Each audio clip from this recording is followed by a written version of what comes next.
A typical Sunday in Nigeria, Pentecostal churches fill to capacity. Some services here accommodate up to 50,000 people. And the message on most Sundays is about wealth and prosperity. I see you married at last. Africa's richest pastors are all Nigerian. To many here, it's difficult to convince them that these men are not running a profit-driven organization. Winners Chapel, Bishop David Oyedepo is said to be worth 150 million United States dollars. He owns private jets and houses in London and the United States. Matthew Ashimolowo, 10 million.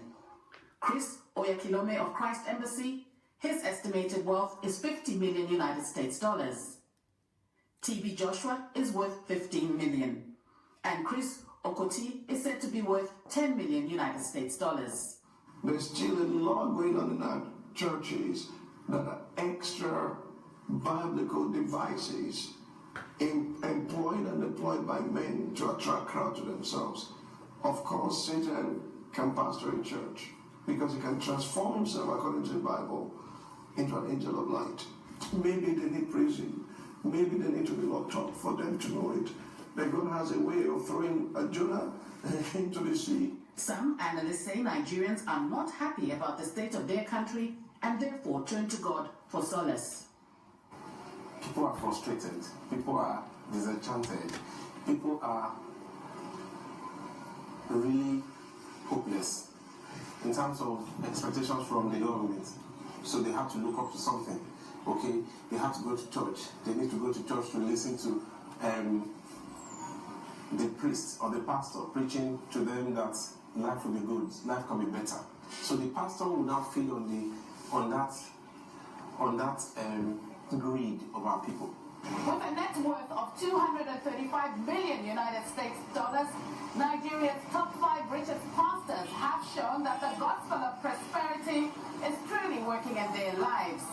Many here, however, say the pastors are not sincere, as most of their members live in abject poverty and can barely afford a decent meal a day. Kwambuliwewe, Lagos. Something is grossly wrong, my dear. I think you should all agree with me that something is grossly wrong when an average Nigerian is living on $2 a day.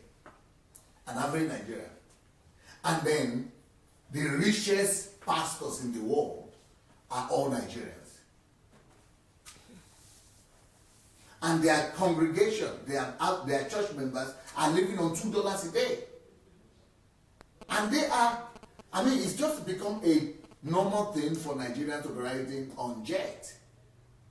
It's not bad if they buy it by their business money, but most of them buy them from the church members. Like, for example, I just saw an article today that some church members donated a jet to Chris Oyakilome, and he already had his own jet, I guess, but on his birthday they gave him another jet. And then Suleiman, a friend of Suleiman, just told me that he just got his own jet also. But people in these churches, the people who are giving the money, they are living in abject poverty. It doesn't make sense. Okay, some people are using the argument that, okay, but Creflo Dollar is having jet, but even Creflo Dollar, when he was raising money for his own jet, all of America condemned him. Then somebody said, okay, Copeland also is having jet, but Copeland, the average income of an American doesn't live on $1 a day. No American lives on, even the poorest American, even the poorest American doesn't live on $1 or $2 a day. It's outrageous. We are living in abject poverty. Christianity has not added value to us. The Christianity we are practicing today has not added value to the Nigerian society, to Africa. But why not? What is the problem? That is why I'm talking about the urgent measures to rescue the African church. Because it is Christianity that brought about civilization of the world. It is Christianity, thanks to the Protestant ethics, that we own our civilization today. It is Christianity that changed Europe. It is Christianity that brought about Reformation. It is Christianity that brought about, the change that the civilization we're enjoying today. And that civilization is the same Christian civilization that went to America. It is the same Christian civilization that went to Australia. It is the same Christian civilization that went to South Africa. That same Christian civilization went to New Zealand. All the places, Canada, all the places that are developed in the world today, it is Christianity that brought about their civilization. Even Korea, it is Christianity that brought about that. Even Japan, it is as a result of the influence of Christianity. All of Europe is as a result of the influence of Christianity. So what is wrong in Africa? Oh, make you tell me. And the reason is not because it's not because Christianity has failed. It's not because Christianity is faulty. It's not because the Christianity is not working. But nothing works in Africa. Even not just Christianity, even Islam is not working in Africa too. The reason is because the form of Christianity we are preaching, or our so-called preachers today are preaching, is faulty. The problem is the form of Christianity we are preaching. The problem is not with Christianity, not with the gospel. Gospel is sound. Gospel is okay. But for it to work for you, you must preach it. Because one thing with truth is that there is nothing anybody can do against the truth.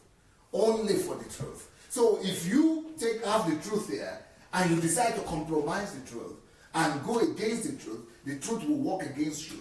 And the truth will not be helping you. The truth will be fighting against you. There is nothing anybody can do against the truth. Just for example, if I say 2 plus 2 is 4, that is the universal standard. 2 plus 2 is 4. And you say, I don't believe 2 plus 2 is 4. For me, 2 plus 2 is 7. Even though the truth is established, it's helping every other country develop. 2 plus 2 everywhere is 4.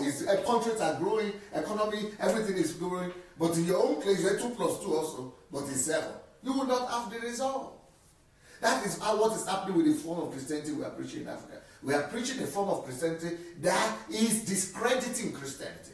It's making people to think that Christianity doesn't work. And that Christianity is an aristocratic faith. And that it is an aristocratic religion. Whereby 5,000 people or 50,000 people are giving their last penny, their last money, to feed the big man that is already living in his mansion, that is already having planes, that is already living big, and is still taking offering. I mean, for example, I know for a fact that Chris Oyakhilom's church, Christ Embassy, they are bragging that they can pay for the 24 hours television broadcast. I mean, to broadcast television 24 hours one day, that is like $20,000 a day. So $20,000 a day, they can pay not just for the whole year, $20,000 every day for the whole year, but they said they have the money already stocked in the bank to pay for the next 50 years. $20,000 a day for the next 50 years. Where did they get that money from? They got it from the poor people in the country.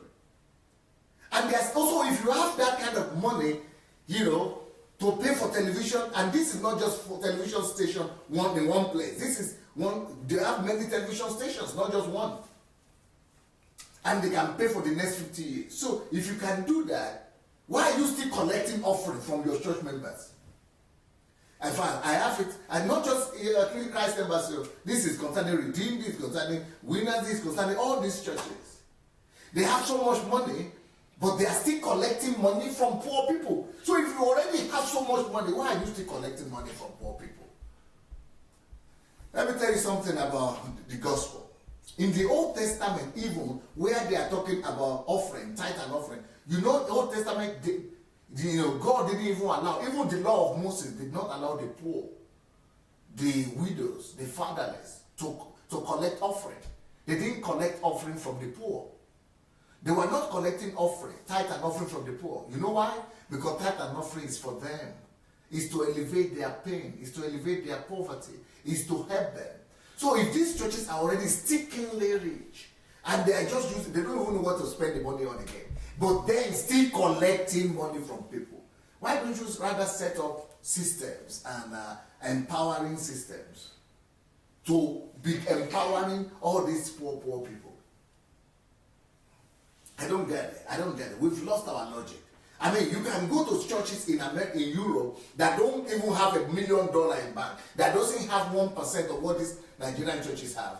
And these churches in Europe, they will not even put pressure on you to get offering. Even not just from poor people, even from ordinary members. You might even go to a church in Europe for 1 year and nobody will come to you for offering. I mean, that church might be a small church, it's not even rich or anything. They will not put pressure on you to give. But in Nigeria, where people are already poor, they're still putting pressure. So there is something wrong with the form of Christianity. If you have been watching our videos and maybe you enjoy them, maybe you don't enjoy them, but still, we need you to help us spread the word. And for that to happen, we only need you to take 5 little steps. Please help us spread this word by liking the video. Then, if you have not yet subscribed to our channel, please go ahead and subscribe to the channel. We also need you to press the notification button, and the way to do that is to click on the bell. You see the bell there? Click on it. Then, of course, leave your comments. Let's know what you're thinking about each video. And finally, we need you to go and share the word. Share this video on your Facebook timeline, on your Instagram, and every other platform that you have. All right? Let's win the world for Christ. Thank you so much. Peace.